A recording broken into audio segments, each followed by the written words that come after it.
अस्सलाम वालेकुम मेरे तमाम देखने वाले व्यूवर्स को कुकिंग विद अनम में मेरा सलाम है। और आज हम आपके साथ शेयर करेंगे दाल गोश्त की रेसिपी। और दाल गोश्त को बनाने के लिए हमें जिन चीज़ों की ज़रूरत है वो है दाल हम लेंगे 1 पाव के करीब दाल लेंगे। और इसको हमने 3 घंटे के लिए दाल को भिगो के रखना है। चना दाल को ये देखिए, अब दाना मैंने इसका तोड़ के देखा है, बिल्कुल माशाल्लाह सॉफ्ट है। और आधा किलो से ज़्यादा हम इसमें बड़ा गोश्त इस्तेमाल करेंगे।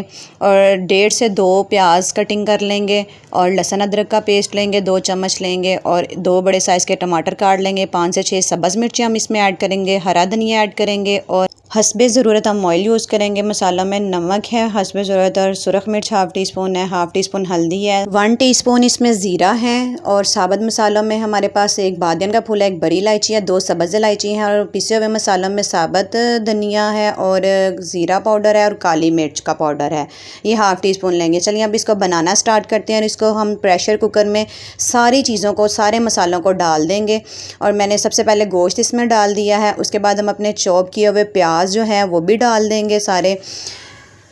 और दूसरा फिर हमने टमाटर भी ऐड कर देने हैं। टमाटर आप पे डिपेंड है, अगर आप लाइक करते हैं तो आप 2 से 3 भी टमाटर डाल सकते हैं। लहसुन अदरक का पेस्ट जो है वो 2 टीस्पून मैंने ऐड किया है। सब्ज़ मिर्चें हैं, आप ज़्यादा तीखा पसंद करते हैं तो आप, मैंने 5 डाली हैं, आप 6-7 डाल देना। और मैंने ऑयल यूज़ किया है। ऑयल मैंने इसमें डाला है, पौना प्याली के करीब ऑयल है हमारे पास, और आधी प्याली से ज़्यादा है। उसमें बाकी जितने भी ये गरम मसाले हैं और नमक मिर्च और हल्दी है, ये भी हम इसमें ऐड कर देंगे। ये बहुत ही मज़े का बनता है। और ये आधे घंटे में ये हमारा सालन रेडी हो जाना है। पानी हमने इसमें डालना है, 2 प्याली हमने इसमें पानी ऐड कर देना है। और अब हम इसको वेट लगाएंगे। इसको प्रेशर कुकर को बंद कर देते हैं और इसको सीटी लगा के हम मैक्सिमम इसको 15 से 20 मिनट के लिए, 15 मिनट के लिए जो है ना, इसको हम वेट लगाएंगे चूल्हे पे। ये देखें माशाल्लाह हमारे 15 मिनट कंप्लीट हो गए हैं।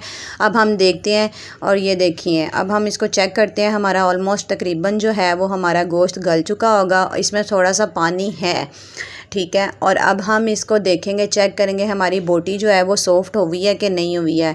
क्योंकि गोश्त की जितना ज़्यादा गोश्त नरम और सॉफ़्ट होगा, ये दाल गोश्त हम रोटियों के साथ बना के खाएंगे, और इसकी बोटी जो है वो सॉफ़्ट होना बहुत ज़रूरी होती है। इसको हम चेक कर लेंगे। ये देखिए ये हमारी बोटी जो है वो गल चुकी है। अगर आपका गोश्त ना गला होगा तो आप इसको 5 से 10 मिनट के लिए वेट दोबारा दे दीजिएगा। ये देखिए बोटी हमारी बिल्कुल नरम हो गई है। अब जितना पानी इसमें था वो हमने खुश्क कर लिया है। पानी को अच्छे से खुश्क करने के बाद हमने जो अपनी दाल जो थी वो भिगो के रखी हुई थी वो हम इसमें ऐड कर देंगे। हमने अपनी दाल ऐड करनी है। और इसमें उसके बाद हमने अपना इसको मिक्स करने के बाद इसमें हमने पानी ऐड करना है। मैंने 2 बार इसको वेट लगाना है। एक दफ़ा मैंने गोश्त गलाया है और वेट लगाया है, एक दफ़ा मैं इसमें अब दाल डाल के और फिर मैं इसको पानी डालूँगी। पानी मैंने जो है वो डेढ़ के बोल करीब पानी डालना है। 1 बोल मैंने भर के डाला है, उसके बाद मैंने आधा बोल इसमें पानी और ऐड करना है। ज़्यादा इसमें पानी नहीं ऐड करना, खड़ी खड़ी सी दाल हमने तैयार करनी है, ठीक है। अब फिर हम इसको दोबारा वेट लगाएंगे। और इस दफ़ा वेट जस्ट हमने 5 मिनट के लिए वेट लगाना है, ज़्यादा वेट नहीं लगाना है, क्योंकि दाल खड़ी खड़ी ही मज़े की लगती है। होटल स्टाइल दाल जो है ये तैयार होगी। 5 मिनट हमारे हो गए हैं। चलें अब हम चेक करते हैं। हमारी दाल ऑलमोस्ट मेरे ख्याल से गल चुकी होगी।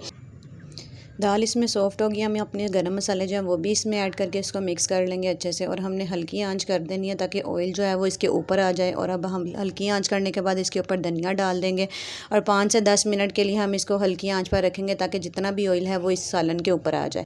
खड़ी खड़ी ये दाल हमारी माशाल्लाह दाल गोश्त बनेगा। और ये माशाल्लाह बहुत ही मज़े का लगता है। और रोटियों के साथ हम इसको सर्व करेंगे। ये देखिए दाल गोश्त हमारा बनकर तैयार हो गया है।